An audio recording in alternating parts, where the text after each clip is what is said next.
Bonjour et bienvenue sur la chaîne YouTube Real Data Hero qui présente nos analyses graphiques sur la pandémie Covid-19.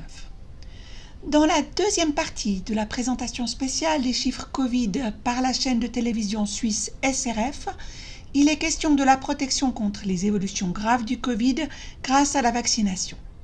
Il est intéressant de voir si, après la dramatisation habile du nombre de cas, on peut trouver ici des indications concrètes et objectives sur les avantages et les risques. Le titre « La vaccination protège si bien contre l'hospitalisation » associé aux courbes pour toutes les tranches d'âge de 10 ans ne laisse planer aucun doute. La méthodologie choisie est immédiatement expliquée. Elle consiste à diviser les habitants en deux groupes, vaccinés et non vaccinés. Afin de ne pas présenter de chiffres absolus, les hospitalisations sont converties en fonction de la quantité de population vaccinée ou non vaccinée pour 100 000 habitants. Une mise en garde indique un biais possible, à savoir que justement dans les classes d'âge où très peu de personnes ne sont pas encore vaccinées, les personnes non vaccinées sont certes hospitalisées proportionnellement plus souvent, mais qu'en chiffre absolu, les personnes vaccinées sont plus nombreuses à être hospitalisées. Considérons la procédure en prenant l'exemple du groupe d'âge 0 à 9 ans. Le tableau montre chaque semaine du 12 juillet 2021 au 13 mars 2022 le nombre d'enfants vaccinés ou non vaccinés. Suit le nombre respectif d'hospitalisations, ici un cas vacciné, à côté de 52 hospitalisations non vaccinées. Ceux-ci sont ensuite convertis en nombre de personnes vaccinées ou non pour 100 000. Si l'on reporte les chiffres absolus, on obtient cette courbe qui montre en violet la prédominance des non-vaccinés. En vert, on distingue à peine en dessous les deux hospitalisations. Cette courbe est tracée pour 100 000 personnes. Comment se fait-il qu'avec une seule hospitalisation d'un enfant vacciné, on obtienne ce pic élevé? Ce seul enfant se réfère à un groupe de seulement 955 enfants vaccinés au total et la conversion sur 100 000 donne une valeur totalement faussée de 104,7. 4 semaines plus tard, à nouveau une seule hospitalisation d'un vacciné avec un test positif qui ressort beaucoup moins, car la taille de référence a entre-temps augmenté d'un facteur 17 à 16 209 et en conséquence, la proportion pour 100 000 a ainsi nettement diminué. On s'étonnera que la SRF opte pour la présentation biaisée de la deuxième courbe, alors que la première montre beaucoup plus clairement que beaucoup plus d'enfants non vaccinés ont été hospitalisés. Si l'on prend comme contre-exemple les personnes de plus de 80 ans, les chiffres absolus d'hospitalisation donnent une prédominance de vaccinés hospitalisés par rapport aux non vaccinés. Cette situation s'inverse maintenant si l'on convertit chaque fois pour 100 000 habitants ayant le même statut vaccinal et les 2433 vaccinés qui sont nettement plus nombreux que les 1745 non vaccinés disparaissent dans la masse. Il convient de souligner que 2433 ont été hospitalisés dans un groupe de 432 500 vaccinés et 1745 dans un groupe beaucoup plus petit de 25 781 non vaccinés. Le fait que le groupe des non vaccinés soit de plus en plus petit et qu'il en résulte une distorsion inverse par rapport aux enfants de 0 à 9 ans n'est pas discuté. On ne peut pas ignorer l'objectif de mettre en évidence une problématique particulière concernant les personnes non vaccinées. Mais il s'agit de la question d'une surcharge des hôpitaux. Le nombre beaucoup plus élevé des percées vaccinales deviendra probablement un problème d'occupation des lits.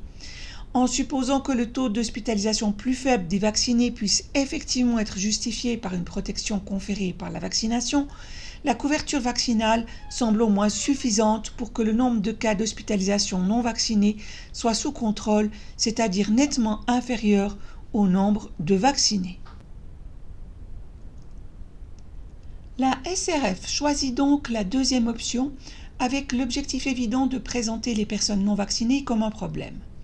De plus, la part des personnes vaccinées est encore plus reléguée au second plan, le groupe étant divisé en 2 sous-groupes, avec et sans rappel, l'objectif de la conversion étant clairement de présenter la triple vaccination comme avantageuse.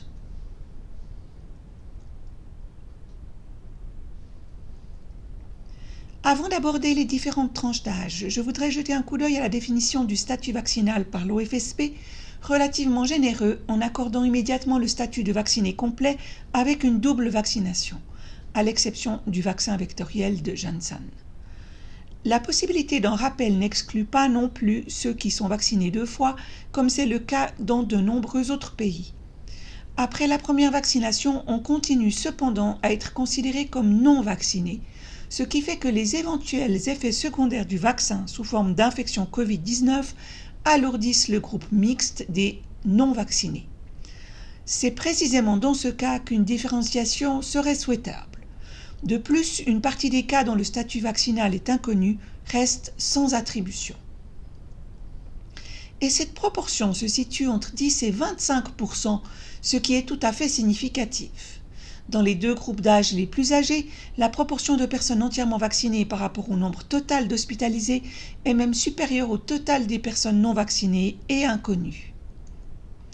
Nous connaissons déjà le groupe d'âge le plus jeune avec un taux de vaccination encore très faible de 2,5%. Cependant, selon l'OFSP, sur les 683 hospitalisations, seules 378 présentent des diagnostics primaires Covid, ce qui jette une fois de plus un éclairage douteux sur la signification des tests positifs. Pour les groupes d'âge plus jeunes, la SRF indique d'emblée que ces chiffres doivent être évalués avec prudence. Elle souligne d'une part la distorsion due à la faible proportion de vaccinés. De plus, l'effet selon lequel ces classes d'âge présentent un risque nettement plus faible d'hospitalisation, même sans vaccin, est mis en évidence. L'âge reste un facteur déterminant pour l'hospitalisation. Et voilà comment j'ai compilé les hospitalisations pour infections respiratoires de 2015 à 2020. Sur la ligne du bas, on trouve les chiffres attribués au Covid-19. Je recommande de comparer dans le document ci-joint les hospitalisations Covid des tranches d'âge avec les hospitalisations respiratoires des années précédentes. Je ne ferai que parcourir rapidement les autres tranches d'âge jusqu'au groupe vulnérable. On y trouve les présentations et les informations connues sur les pourcentages de diagnostic primaire et l'évolution de la vaccination. Chez les 60 à 69 ans, nous voyons maintenant que la courbe verte des vaccinés dépasse en valeur absolue celle des non-vaccinés à la semaine 4 du calendrier. Chez les 70 à 79 ans, les 2 courbes sont en partie remarquablement parallèles, la part inconnue pouvant ici changer de manière décisive. Si la protection contre l'hospitalisation par la vaccination est efficace, pourquoi les chiffres augmentent-ils de manière aussi abrupte chez les vaccinés que chez les non-vaccinés à partir de la semaine 42 avec un taux de vaccination de 90%? Et pourquoi cela diminue-t-il encore plus rapidement chez les non-vaccinés que chez les vaccinés? De plus, pour 1500 hospitalisations, nous n'avons pas de diagnostic primaire Covid. Se trouve-t-il plus parmi les vaccinés ou parmi les non-vaccinés? Trop de questions restent en suspens pour exprimer une position aussi tranchée que celle de la SRF sur la protection de la vaccination. Le parallélisme se retrouve également chez les plus de 80 ans. Et maintenant, je me risque à discuter du statut vaccinal des cas inconnus. La question se pose de savoir pourquoi une proportion aussi élevée a un statut inconnu, puisque toutes les admissions à l'hôpital sont obligatoirement testées pour le Covid-19, à ce que j'ai entendu dire systématiquement pour les non-vaccinés et seulement en cas de symptômes pour les vaccinés. À un taux de 95,7% de vaccination, je suppose qu'environ 95% des inconnus ont également un statut vaccinal complet, Je vais donc répartir ces inconnus entre les deux groupes en fonction du statut vaccinal général. On obtient cette image en haut à droite dans laquelle en valeur absolue calculée par rapport à la population totale, les vaccinés se distinguent nettement des non-vaccinés dans un rapport de 38,5 pour 24,3. Mais même la prise en compte des inconnus dans le calcul ne change rien à la distorsion qui résulte de la référence des non-vaccinés au groupe infiniment plus petit de 20 000 habitants.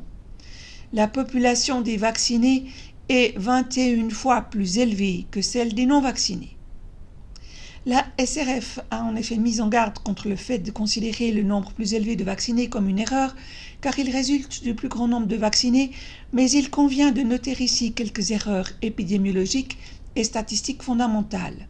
La division en deux cohortes évaluées indépendamment, vaccinés et non vaccinés, n'est pas totalement admissible dans la mesure où elles ne forment pas des unités fermées, mais peuvent se mélanger à volonté et s'infecter mutuellement, le non-vacciné n'étant justement pas en contact uniquement avec des non-vaccinés, mais principalement avec des vaccinés.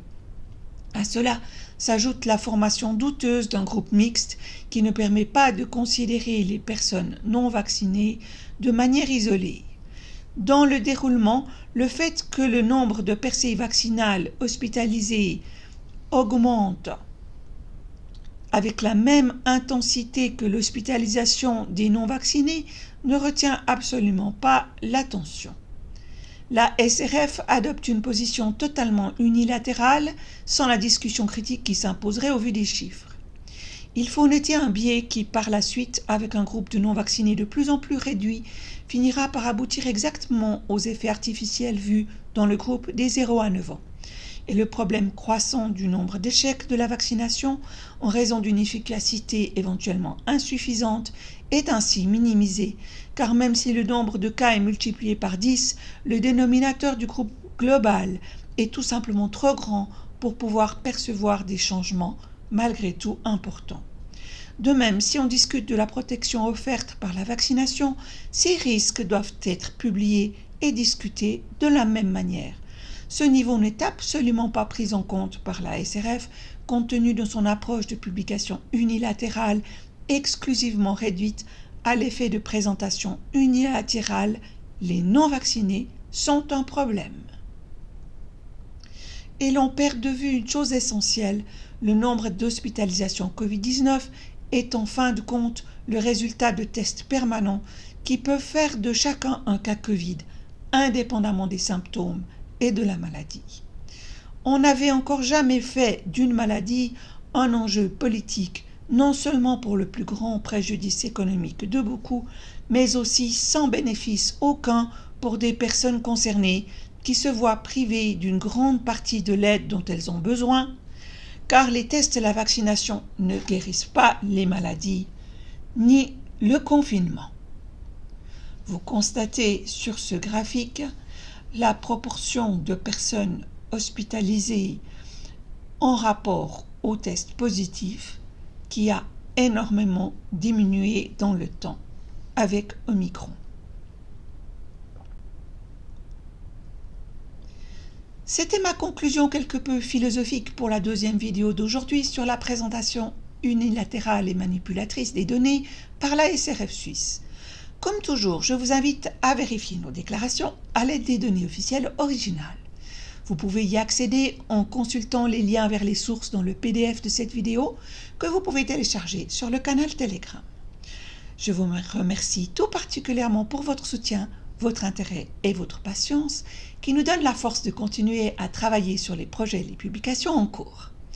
Je résumerai probablement deux autres aspects partiels des messages médiatiques de la SRF, la charge des hôpitaux et les déclarations sur la surmortalité dans la troisième vidéo. D'ici là, je me réjouis de votre like et de votre abonnement et vous dis au revoir, aussi de la part de Real Hero.